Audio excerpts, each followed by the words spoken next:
Assalamualaikum warahmatullahi wabarakatuh. Aku mau share tentang pengalaman kemarin ketika aku melahirkan anak pertama aku. Ini dia anaknya lagi tidur. Nah ini mungkin video ini diperuntukkan untuk ibu-ibu yang sedang hamil atau yang akan melahirkan. Jangan sampai mengalami apa yang kemarin aku alami. Jadi 7 bulan yang lalu ketika aku mau melahirkan Bila, tadinya aku mau normal karena memang tidak ada masalah selama beberapa kali ke dokter, lalu ke bidan. Alhamdulillah kehamilan baik, sehat, janin juga sehat, lalu tidak ada problem sama sekali. Tetapi ketika menginjak usia 39 minggu atau hampir 40 minggu usia kehamilan, di situ baru aku mengalami sedikit problem. Padahal awal-awal kehamilan tidak ada sama sekali problem-problem, masalah-masalah itu, sehat semuanya, baik semuanya. Tetapi di usia 39 minggu lebih, hampir 40 minggu, aku tidak merasakan mulas sama sekali. Jadi tidak ada rasa mulas sama sekali.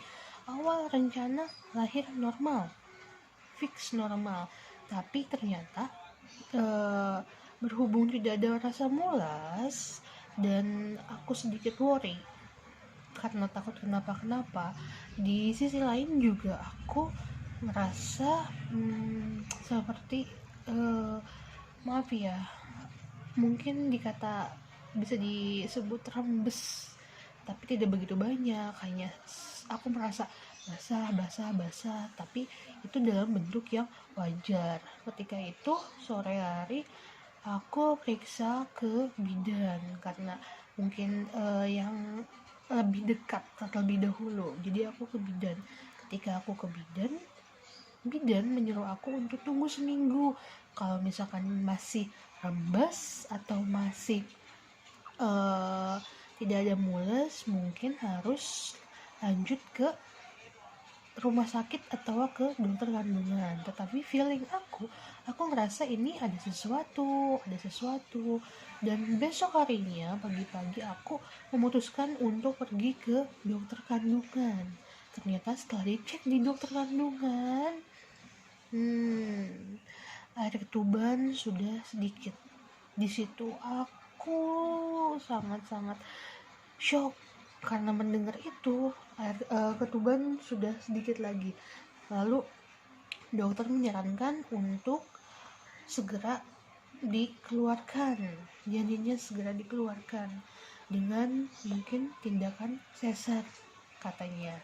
Ya, tanpa pikir panjang, balik lagi aku sedikit membayangkan kalau aku mengikuti anjuran bidan yang katanya harus nunggu seminggu lagi. Mungkin ya jeleknya sesuatu yang buruk akan terjadi mungkin ya. Untung feeling aku sedikit kuat saat itu, makanya aku memutuskan untuk ke dokter kandungan. Itu posisinya akhir tahun 2019. Lalu tidak lama lagi setelah dari dokter kandungan aku langsung pulang ke rumah untuk packing pakaian karena aku udah fix aku akan melakukan tindakan sesar. Tapi waktu itu dikasih surat rujukan untuk sesar di rumah sakit umum. Setelah sampai di rumah sakit, terima oleh pihak rumah sakit, aku tidak langsung tindakan, tapi stay dulu di ruang pokoknya khusus untuk ibu-ibu yang melahirkan kayak gitu. Nah di situ aku stay 3 hari 3 malam. Awalnya memang udah fix mau sesar, awalnya normal, tapi karena ada sesuatu itu lalu aku beralih pikiran untuk sesar karena aku selamat, bayi aku juga selamat. Lalu ketika di ruangan tunggu, si bidan di situ atau suster di situ menyarankan aku untuk melakukan induksi lewat air infusan dengan syarat harus menghabiskan 3 labu air infusan, baru di situ bisa diputuskan apakah bisa lahir normal atau sesar. Jadi si air infusan itu sudah dicampur dengan mungkin semacam obat untuk merangsang supaya janin keluar, supaya si bayi keluar, supaya si ibu merasakan mulas. Dan si induksi itu dimasukkan ke dalam air infusan.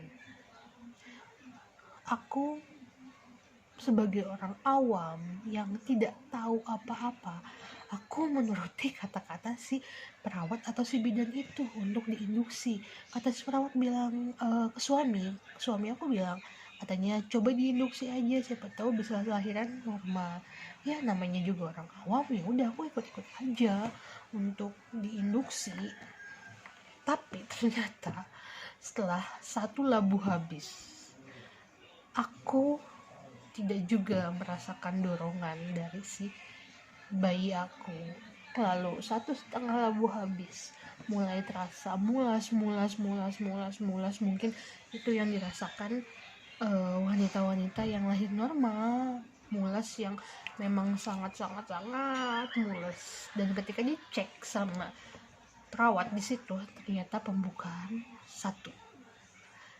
Itu baru 1,5 hari di rumah sakit.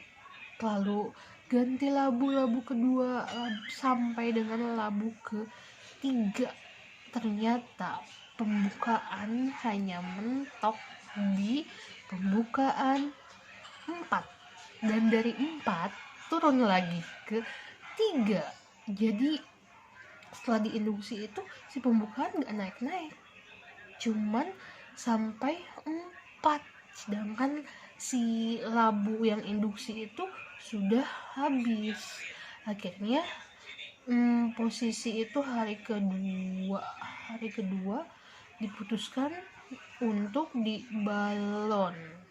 Jadi aku ngerasain mulesnya orang yang lahiran normal, yang diinduksi itu seperti apa. Dan yang paling parah, aku merasakan ketika aku dibalon itu kayak semacam dimasukkan sesuatu ke dalam misfi, kayak semacam balon kayak gitu. Nanti balonnya semakin mengembang, yang aku rasakan kemarin ya, semakin mengembang, lalu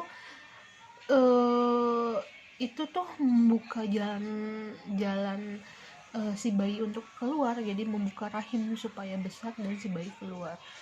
Tetapi ketika di balon, ternyata si anak kecil ini tetap tidak mau keluar. Sedangkan di balon itu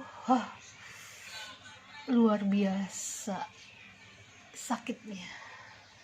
Bayangin, aku masih ngerasain sakit diinduksi, mulus yang diinduksi, lalu aku merasakan sakitnya di balon.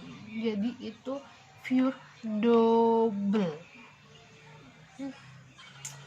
Aku ngerasain diinduksi, ngerasain di balon, dan ketika di balon tidak ada pembukaan, tetap mentok di 3, di 4, akhirnya fix harus sesar. Udah sakit-sakit 3 hari 3 malam dan endingnya di sesar. Bayangin dong, ngerasain mules, ngerasain sakit, dan ujung-ujungnya ngerasain pedihnya sesaran. Itu posisi hari ketiga, aku disesar jam 5 sore. Posisi itu aku lagi di ujung mules, yang semulus-mulusnya itu mungkin yang dirasain sama wanita yang lahir normal. Jadi aku ngerasain mules lahiran normal seperti apa, lalu aku merasakan sesaran seperti apa. Jadi ini sekedar sharing aja untuk ibu-ibu yang lagi hamil. Kalau misalkan kalian fix nih dari awal aku pengen sesar, ya udah fix sesar aja, jangan sampai kejadian seperti aku berhubung aku orang awam, aku nggak tahu apa-apa, maksudnya tidak ada orang tua, jadi aku nggak tahu namanya induksi itu seperti apa. Walaupun aku memang udah share di YouTube atau Google kayak gitu, tapi kan namanya tidak ada orang tua, jadi aku nggak tahu. Ya udah iyain aja kayak gitu. Ternyata seperti itu rasanya. Jadi untuk kalian semua, kalau kalian dari awal komitmen ingin normal, diusahakan sebisa mungkin normal. Tapi kalau misalkan memang ada problem kayak aku, ketika dicek ternyata air ketuban sudah sedikit kayak gitu, kalau misalkan memang harus tindakan sesar, ya udah dari awal sesar aja, jangan sampai kejadian seperti aku ngerasain induksi, ngerasain dibalot, jangan sampai seperti itu. Ini hanya sedikit sharing pengalaman aku ketika aku melahirkan anak ini gitu. Tetap semangat untuk ibu-ibu yang sedang hamil, semoga kandungannya sehat, semoga bayinya sehat, dan ibu dan anaknya bisa selamat ketemu gitu. Oke, makasih semuanya. Assalamualaikum.